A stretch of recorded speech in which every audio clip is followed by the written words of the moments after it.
बिस्मिल्लाहिर्रहमानिर्रहीम। अस्सलामुअलैकुम नाज़रीन कराम, जैसा कि आप जानते हैं कि अमरीकी सदर डोनाल्ड ट्रंप ने एक बार फिर मसला कश्मीर पर सालसी की ख्वाहिश का इजहार किया है, लेकिन इसके लिए एक बड़ी शर्त ये आयद की है कि भारत को भी इसके लिए हामी भरनी होगी। इस शर्त के आयद किए जाने से वो एक बहुत ही समझदार फ़र्द साबित हुए हैं, क्योंकि अगर वो इनकार कर देते तो ये तासुर जाता कि जैसे उन्होंने भारत की बात मान ली है, इसलिए ख़ुद हाँ करने के बाद भारतीय शर्त आयद करके दरवाजे बंद ही कर दिए हैं। नाज़रीन कराम, ट्रंप साहब ने यह दावा भी किया कि वो अब तक एक कामयाब सालिसे कार साबित हुए हैं और जब जब उन्हें किसी मामले को हल करने का हदफ मिला, उन्होंने बहुत ही कामयाबी के साथ उसे हासिल किया।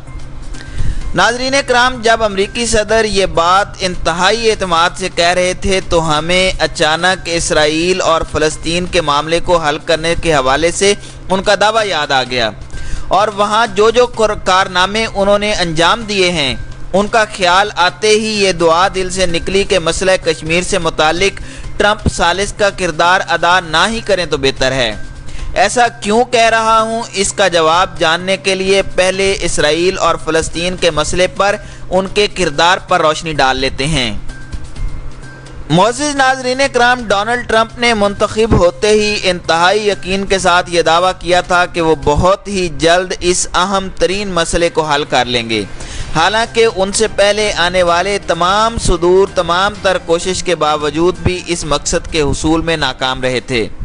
बहरहाल डोनाल्ड ट्रंप साहब ने इस काम को अंजाम देने के लिए अपने दामाद जॉर्ज किशन्स को ये जिम्मेदारी दी और जैसे जैसे वो मामलात को समझने की कोशिश करते रहे, वैसे वैसे ख़तरे की घंटियां बजना शुरू हो गईं।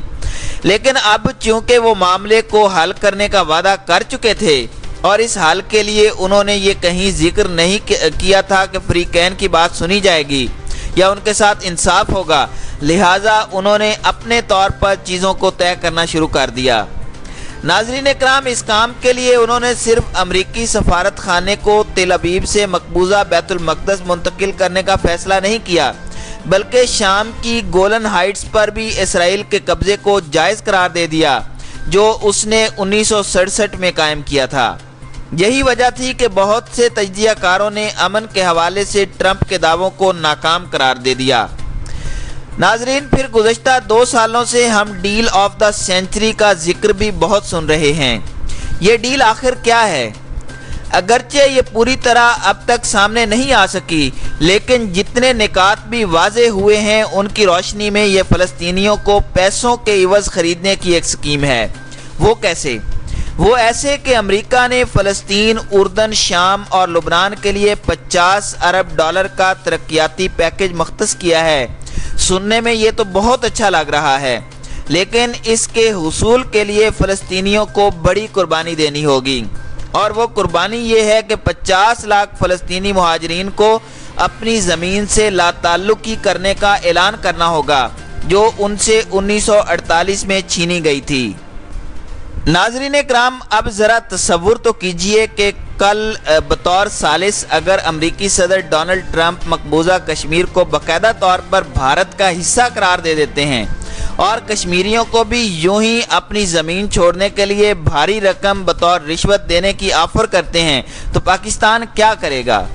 क्या हमने अपने तौर पर यह फ़ैसला कर लिया है कि अमरीका बतौर सालिस इंसाफ ही करेगा?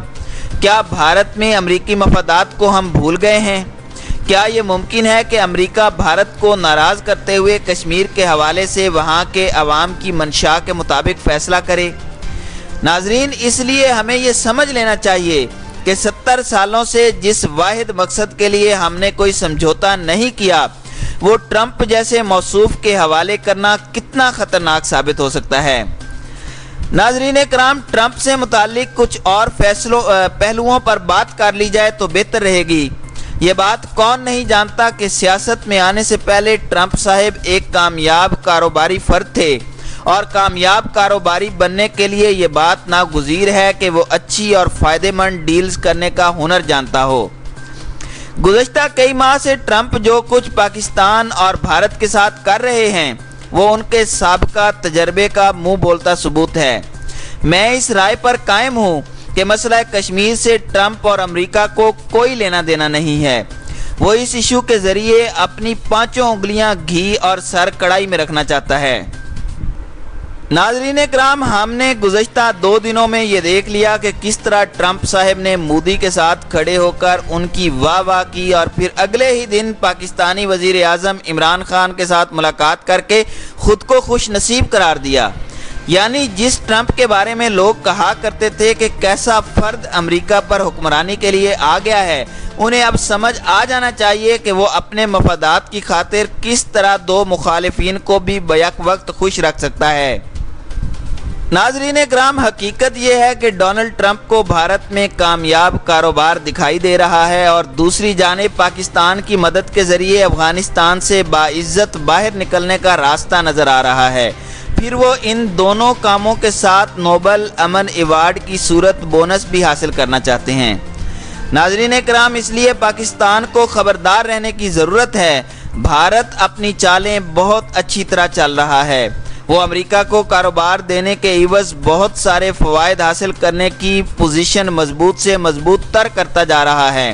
اس لیے پاکستان کو بھی محروم نہیں رہنا چاہیے۔ جب تک افغان مسئلہ حل نہیں ہوتا، پاکستان اپنے بہت سارے مطالبات پورے کروا سکتا ہے۔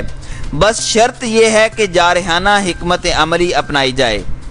ناظرین اکرام، آخری اور اہم ترین بات یہ ہے کہ مسئلہ کشمیر کو ہم امریکہ سے جتنا زیادہ دور رکھیں یہی بہتر ہے، کیونکہ ماضی کے تلخ تجربات ہمیں یہ بتاتے ہیں کہ امریکہ نے ہمارے حق میں کم ہی فیصلے کیے ہیں۔ اگر اس اہم ترین موقع پر ہمارے ساتھ ہاتھ ہو گیا تو ہم شکایت بھی نہیں کر سکیں گے کہ اس محاذ پر لانے کے لیے ہم نے ہی امریکہ کو اکسایا تھا۔ لہٰذا کشمیر کے مسئلے کو اجاگر کرنے کے لیے دنیا کے دیگر ممالک کو متحرک کرنا ہوگا۔ ایسا نہیں کیا گیا تو کسی بڑے نقصان کا سامنا بھی ہو سکتا ہے۔